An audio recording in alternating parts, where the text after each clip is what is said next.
Hello, hello. Welcome to Healthy Perspectives, a podcast that takes on current cultural and social issues through a clinical lens.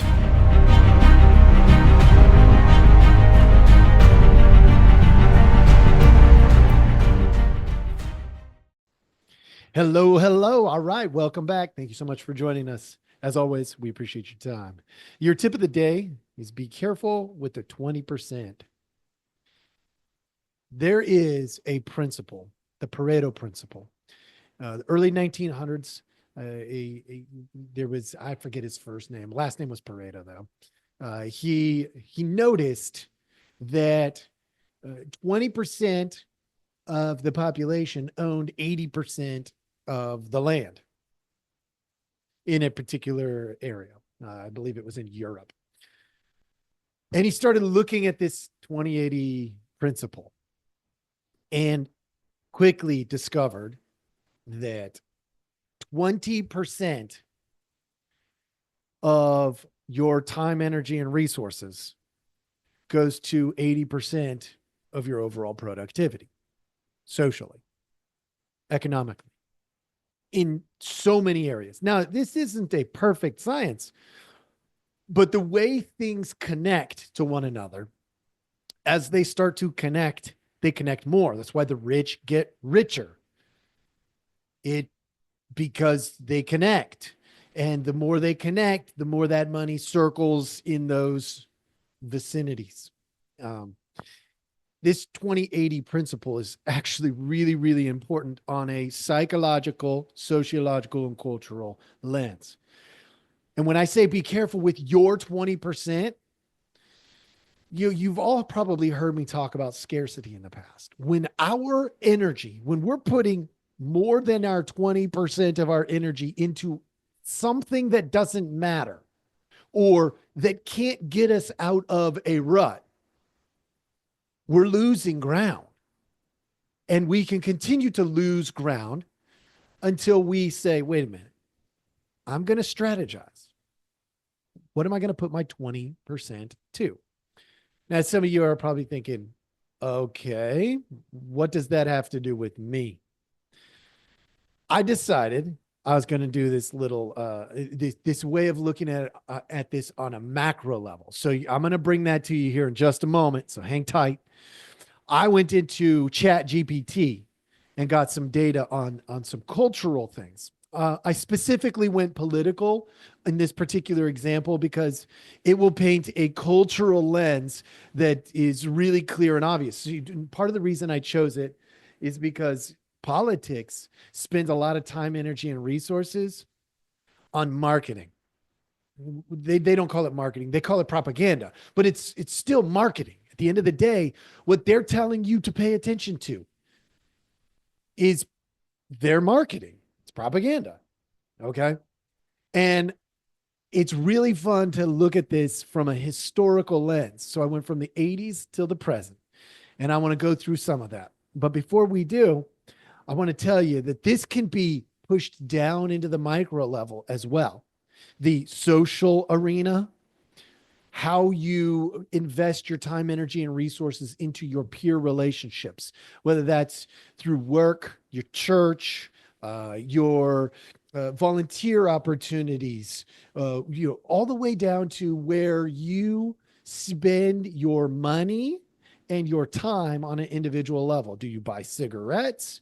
Do you buy beer? Do you buy candy bars?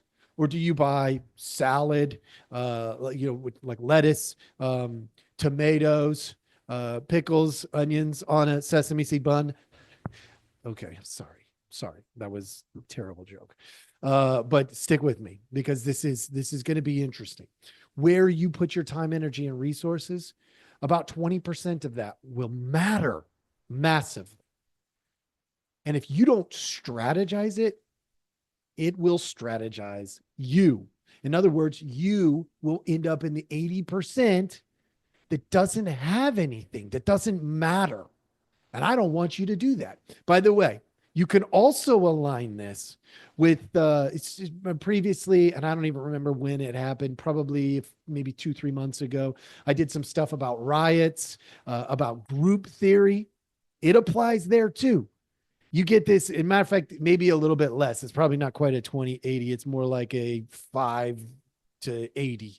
5% of the population influences 80% of it.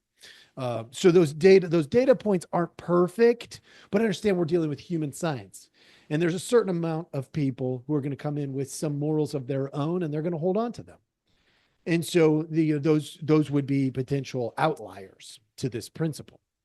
But this 2080 principle is actually really cool. So let's go back. Now I've given you a little bit of the framework. Let's go back and look at what ChatGPT did for us.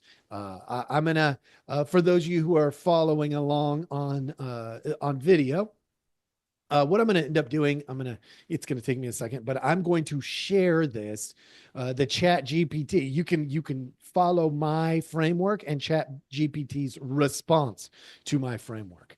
And hopefully we'll see something really cool kind of pop out at us. So that's the idea anyway. The challenge I'm having right now is my computer is not being my friend. So it's being a little bit on the slow side, but we're going to get there, folks. So just hang tight. And with that, it looks like we are in the house in a moment. It actually might not be my computer at all. It might be Zoom. All right. So I do this via Zoom for my simplicity because it helps me record and stuff.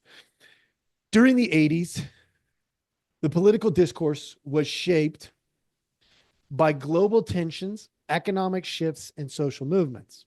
Okay, blah, blah, blah.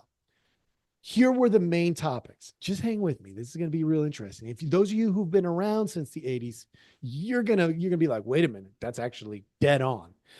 The Cold War in the US, Russia, Soviet relations.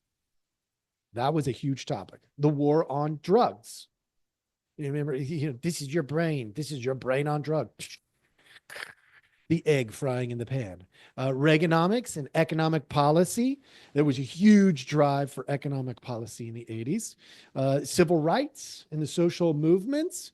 So this was more at the tail end of the 80s, in my opinion, based on my experience. We started to see more of the LG and maybe the B in the late 80s. But it all stemmed out of, as it points out here, the AIDS epidemic.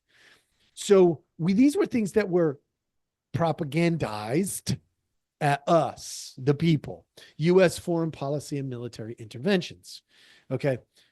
Pretty interesting. This is the top 20%. So what I had asked ChatGPT was give me the top 20% of the topics that were driven during these time periods in the 80s, and then the 90s, and then the early 2000s, and then 2010 to 2020. And this is what it came up with. That, to me, is super fascinating when we look at a cultural lens. Our politics shoved these things down our throats. We can argue or debate whether that's a good thing or a bad thing. But at the end of the day, this is what was propagated when we look at media. Okay. Let's take a look at the 90s. I'm betting some of you are pretty curious about the 90s. Of course, my screen is being annoying, but that's okay. Hang with me for a second. Oh boy, now it's doing it. Skipped ahead. Okay. In the 90s, we had the post-Cold War foreign policy and U.S. global role. We started to look big picture. Then we had the Gulf War, where it zeroed in on Operation Desert Storm. Okay. Economic growth and globalization. Domestic terrorism and security. We start to see this terrorist movement globally. At least it gets propagated. The scandals and political ethics, Clinton's impeachment. We started seeing there was some interesting little bits. But understand, in the big picture, some of these things were not so big at the end of the day. Now, Bill Clinton being impeached because of the Monica Lewinsky scandal. I mean, let's be real, folks. From a political lens, it was a a black eye for sure. It talked to Clinton's, morality. But at the end of the day, how much impact did that end up having on our culture? I'm pointing that out for a reason because you're going to start to see that as I continue to ask the exact same question, we start seeing more and more of these one-offs taking center stage and demanding our attention. Crime, the tough on crime policies, healthcare reform attempts. Stay with me. 2001 to 2010. We had the war on terror. Okay. A financial crisis. Okay. The rise of social media and political influence, climate change and environmental policy. Some of these you can see the propagating, and some of this you can see the appetite of the individual, us, the consumers. Okay. The election of Barack Obama in 2008, that was appetite versus propagate. Healthcare reform. Then we go on to 2010. You look at the two categories: appetite by consumers versus propagated politically. The rise of populism, political polarization. That probably has more to do with appetite. Climate change, propagate. Global refugee crisis and immigration. What was that? Propagate or appetite? I'm going to say it's probably propagate. But we could probably argue that one both directions. U.S. presidential election and Russian interference, propagate. Social justice movements, appetite. Those were appetite. Look at them. You've got Black Lives Matter, racial justice, police reform, Me Too, transgender rights. That's appetite with a little bit of propagate. Look, I'm pointing that out for a reason. Appetite, propagate. Stay with me. The opioid crisis. Healthcare Reform and Affordable Care Act. Which one is that? Propagate. That's propagate. Technology, privacy, and social media. Appetite. Primarily appetite. Trade wars and globalization. Now, why am I specifying between the two, folks? Because your tip of the day was to be careful with your 20%. You cannot necessarily control the propagation. But what can you influence the greatest? Your appetite. What you put your time, energy, and resources into. Now, why does that matter? Now we get back to the Pareto principle. 20% makes 80% of the difference. So your appetite will dramatically impact the overall outcome. And that's the part you can influence. Another way that I have said this historically is, when there are people that are in charge, like they have a role of being in charge, they can set parameters, they can propagate, they can set structures in place. But who decides the social norms? You do, I do, we do. That's the appetite. If we want to be kind people, they can put the parameters anywhere they want. We can be kind. I'm not saying they make it easy for us sometimes, but we could choose that because we are responsible for the social norms, the appetite. If you want this to be different, folks, you got to be real careful with your 20%. Now, the hard part is what 20% of your time, energy, and resources is going to be the most impactful. We don't always get to see that until after the fact. But I can tell you, if I sat here all day long and thought about burgers and French fries, burgers and French fries, burgers and French fries, that wouldn't be a good use of my time. Even if I'm hungry, maybe even especially if I'm hungry. Whereas if I put my time, energy, and resources to do a good job, do a good job, do a good job, then later on, I may have the funds to get some burgers and fries. 20% is going to matter. So I may have a hunger in my belly, but sometimes paying attention to that hunger actually gets in the way of meeting that need. That's part of the reason, folks, why 20% controls 80% of the economic situation. 20%. Today, I wanted to just paint this picture for you, give you a little bit of background. I hope this helps. If nothing else, I hope we drew some attention to the Pareto principle. It's a good thing to learn about, to study.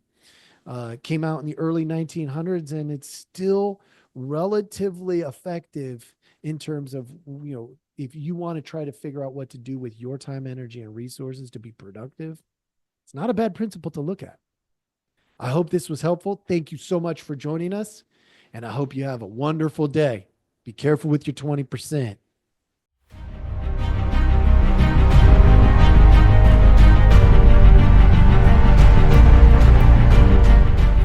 Hey, everybody. Thanks for listening. We appreciate our audience a lot, so we give you some simple ways to track us down. Please like, subscribe, and follow all the podcasts on different platforms, but you can also email us at healthyperspectives@protonmail.com, or you can check out our website at healthy-perspectives.com/podcast. It's a backward slash. So if you want to go to our landing page, if you go to healthy-perspectives.com, you'll still find us. You just got to click on the podcast button. Thank you so much.